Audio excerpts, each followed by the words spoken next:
Hi, everybody, it's Darlene, and I am back. And I am here with actually what is really going on. Let's just call this segment What is Really Going On. This week, I have had the opportunity to begin to deal with some of my imperfections in a way that I never have at any point in time in my life. And I don't know when I learned this lesson, but it is something completely new to me. And what has happened is I have been at a low point, no reason for panic. That's the natural flow of life. There are periods when we're working on all 9 cylinders or 8 cylinders, however many cylinders it is, all of them. Let's just say it like that. And there are times when we are not. One of the past challenges of my life is that whenever I have been faced with the low periods in my life, my ability to show up for myself in love and in compassion began to decrease markedly. And what would happen instead is I would begin to beat myself up brutally.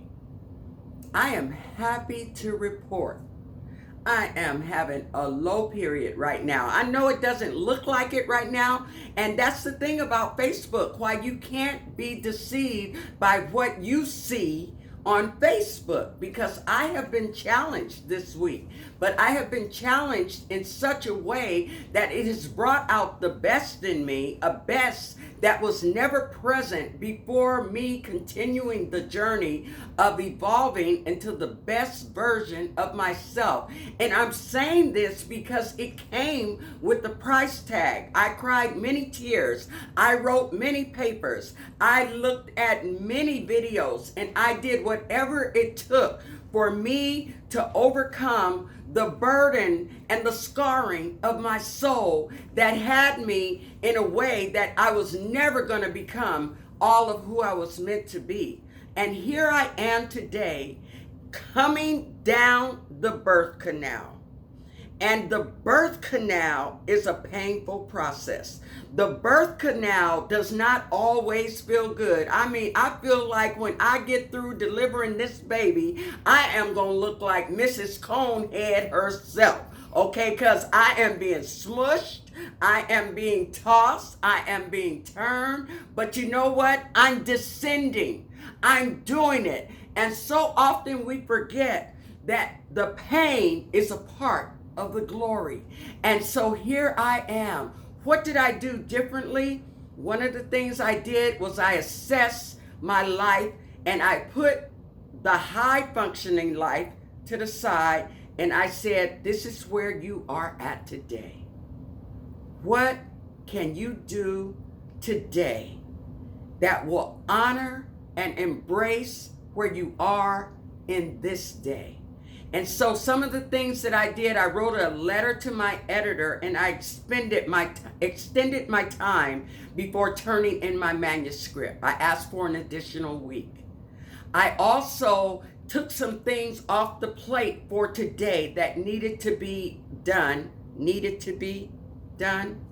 And I found that actually they didn't need it to be done today. And I said, well, what can you do today? I prayed, I meditated, but I normally do it for a much longer period of time. But I minimized the time, and I understood how it is that I must learn to make adjustments.